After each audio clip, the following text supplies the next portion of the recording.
Hello friends, आप देख रहे हैं आपका चैनल शेयर बाजार विद आयुष। और बात करेंगे इस वीडियो में किसके बारे में, इंटराज बिल्डिंग प्रोडक्ट्स आईपीओ के अलॉटमेंट स्टेटस के बारे में।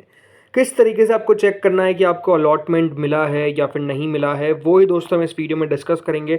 तो आप लोग वीडियो को पूरा देखिएगा क्योंकि इसमें आपको पता चल जाएगा कि आपको अलॉटमेंट किस तरीके से चेक करना है। सबसे पहले दोस्तों ये बात ध्यान रखिएगा, अगर आपको आज ये आईपीओ मिलता है तो 900 रुपीज़ का आपको एक शेयर मिलेगा। कितने शेयर्स मिलेंगे? 16 शेयर्स मिलेंगे। उसको मल्टीप्लाई कर लीजिएगा जिस भी लॉट में आपने लगाया है, मतलब जितने भी लॉट्स आपने लगाए हैं जिस कैटेगरी में। रिटेल में लगाया तो रिटेल में तो आपको सिंगल लॉट ही मिलेगा, ये बात ध्यान रखिएगा। भले आपने 10 लॉट के लगाओ, 11 लॉट के लगाओ या फिर 12 लॉट के लगाओ। लेकिन अगर आपने एच कैटेगरी में लगाया तो ऑब्वियस सी बात है आपको ज़्यादा शेयर्स मिलते हुए नजर आएंगे। स्मॉल एच में जितना पोर्शन है उतना मिलेगा, बिग एच में भी ऑलमोस्ट जितना स्मॉल एच का रहता है उतना मिल जाएगा। सो ओवरऑल हम कह सकते हैं यहाँ पर इस तरीके से अलॉटमेंट रहेगा। नो डाउट दोस्तों, इशू ऐसा नहीं था कि बहुत बड़ा था, बट एक नॉर्मल साइज वाला इशू था, करीबन 600 करोड़ के आसपास का। और इसके अंदर याद रखिएगा एम्प्लॉयज़ के लिए भी सेक्शन था जिसमें 85 रुपीज़ पर शेयर कंपनी ने, ये बात ध्यान रखिएगा, एम्प्लॉयज़ के लिए डिस्काउंट रखा था। अब सबसे पहले तो हम अलॉटमेंट जानने से पहले ये देख लेते हैं कि अलॉटमेंट कितने में से कितनों को मिलेगा। सबसे बड़ी बात तो यही है। सो देखिए, यहाँ पर जो एच कैटेगरी थी उससे हम बात करेंगे, लेकिन हाँ सबसे पहले तो क्यूआईबी कैटेगरी ने नो डाउट एक बहुत दमदार सब्सक्रिप्शन दिखाया था इस इशू को। ऑलमोस्ट 23,000 करोड़ रुपए अगर क्यूआईबी लगा रहे हैं तो ये छोटी मोटी बात नहीं है। लेकिन एच कैटेगरी से शुरुआत करते हैं। तो देखिए, एच कैटेगरी में जो बिग एच कैटेगरी है वो दोस्तों सब्सक्राइब हुई थी करीबन 148.31 टाइम्स। 148.31 टाइम्स का मतलब क्या है कि यहाँ पे अगर आपने इस कैटेगरी में अपने एप्लीकेशन लगाई है तो आपको अलॉटमेंट आने के जो चांसेस रहेंगे वो कितने हैं? वो है दोस्तों ऑलमोस्ट 29 में से एक के आसपास। जी हाँ, क्यों 29 में से एक कह रहा हूँ? बिकॉज 140 टाइम सब्सक्राइब हुआ है। इसको दोस्तों डिवाइड कर दीजिएगा किससे? 5 से, सीधे आपकी वैल्यू निकल जाएगी। तो मैं आपको राउंड ऑफ करके बता रहा हूँ कि यहाँ पर हर 29 में से एक जन को अलॉटमेंट जो है वो बेसिकली मिलता हुआ नजर आएगा। बिग एच की बात कर रहा हूँ। देन दोस्तों स्मॉल चना कैटेगरी आती है, तो स्मॉल चना कैटेगरी भी कहीं पीछे नहीं है, करीबन 96 टाइम्स के आसपास स्मॉल चना पोर्शन सब्सक्राइब हुआ। तो स्मॉल एचएनआई के अंदर अलॉटमेंट मिलना अपने आप में बेहद मुश्किल है। सबसे ज़्यादा मुश्किल यहाँ पर अलॉटमेंट मिलना स्मॉल एचएनआई कैटेगरी में ही है। 96 टाइम्स के आसपास सब्सक्राइब हुआ था, तो हर 96 में से एक। रिटेल कैटेगरी दोस्तों 19.46 टाइम सब्सक्राइब हुई, बट एप्लीकेशन वाइज जो सब्सक्रिप्शन निकल कर आया वो 16.77 था। तो रिटेल में अलॉटमेंट मिलेगा हर व्यक्ति को, 16.77 में से एक व्यक्ति को अलॉटमेंट मिलने वाला है।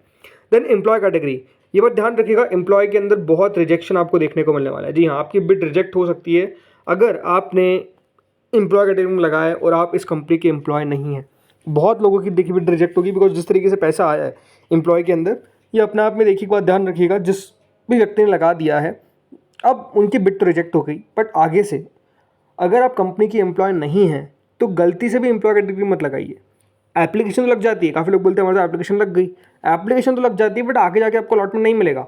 ये बात ध्यान रखिएगा, आपको अलॉटमेंट मिल ही नहीं सकता, बिकॉज जैसे मैंने कहा पहले वीडियो में कि कंपनी ऑलरेडी जो डेटा है वो रजिस्ट्रार को देकर रखती है कि ये हमारे एम्प्लॉयज़ है, पैन नंबर रहते हैं। देन देखिए यहाँ पर जो सिलेक्ट होते हैं उसी बेसिस पर, उसके अलावा सिलेक्ट ही नहीं हो सकते, राइट। तो ये बात ध्यान रखिएगा, यहाँ पर भी रिजेक्ट होगी, बट यहाँ पर भी अगर देखा जाए तो 25.75 दिखा रहा है, तो उतने में से एक को मिलेगा, राइट। टोटल मिलाकर 93.79 टाइम्स ये इशू सब्सक्राइब हुआ। तो हमने समझ लिया कि अलॉटमेंट के चांसेस क्या रहने वाले।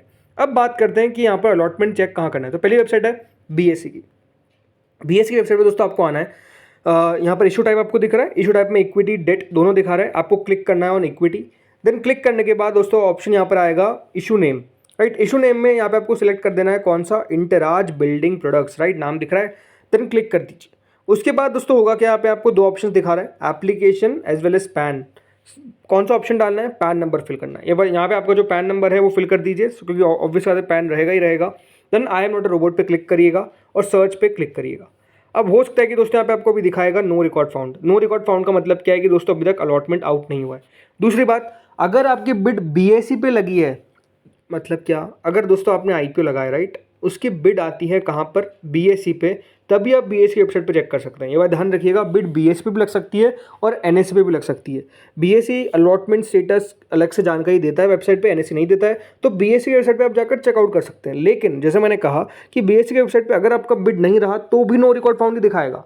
तो अगर नो रिकॉर्ड फाउंड दिखाता है तो इसका मतलब ये नहीं कि आपको अलॉटमेंट नहीं मिला, इसका मतलब ये है कि या तो अलॉटमेंट आउट नहीं हुआ है, या सेकंड बात कि अभी तक मतलब जो आपकी बिड थी वो बेसिकली बीएससी पर थी नहीं, वो एनएससी पर थी, इसलिए आपको नहीं दिखा रहा है। और मेजोरिटी ऑफ द बिड जो रहती है वो बेसिकली एनएससी पर रहती है।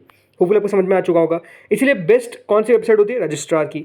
तो दोस्तों इस कंपनी के रजिस्ट्रार है लिंक्डइन टाइम, दोनों वेबसाइट्स के लिंक मैंने डिस्क्रिप्शन में दे रखी है। यहाँ पर आपको आना है, कंपनी पे जाना है, लेकिन कंपनी अगर आप देखेंगे तो पोजिट्रॉन दिखा रहा है एज वेल एज ब्रेनबीज दिखा रहा है।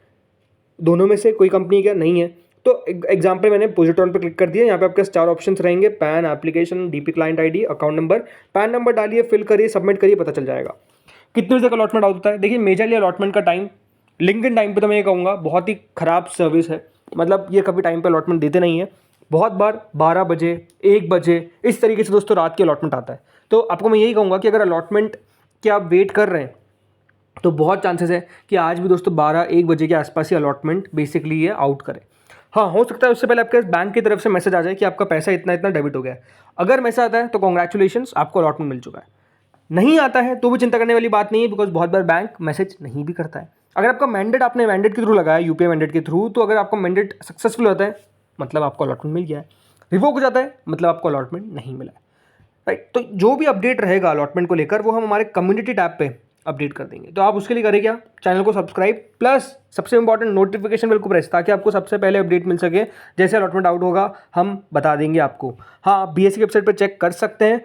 बीएससी की वेबसाइट पे देखा है मैंने 9-10 बजे के आसपास शो करने लग जाता है। अगर आपकी बिड बीएससी पे रहती है तो शो करने लग जाता है, तो वो चेकआउट कर लीजिएगा। बाकी ग्रे मार्केट की बात करें तो अगर ये इशू आपको आता है तो 40% के आसपास के लिस्टिंग गेन की पॉसिबिलिटी काफ़ी ज़्यादा दिख रही है। तो फ्रेंड्स इस वीडियो में इतना ही था। होपफुली आपको जो बढ़िया लगा होगा। Thank you friends watching this video.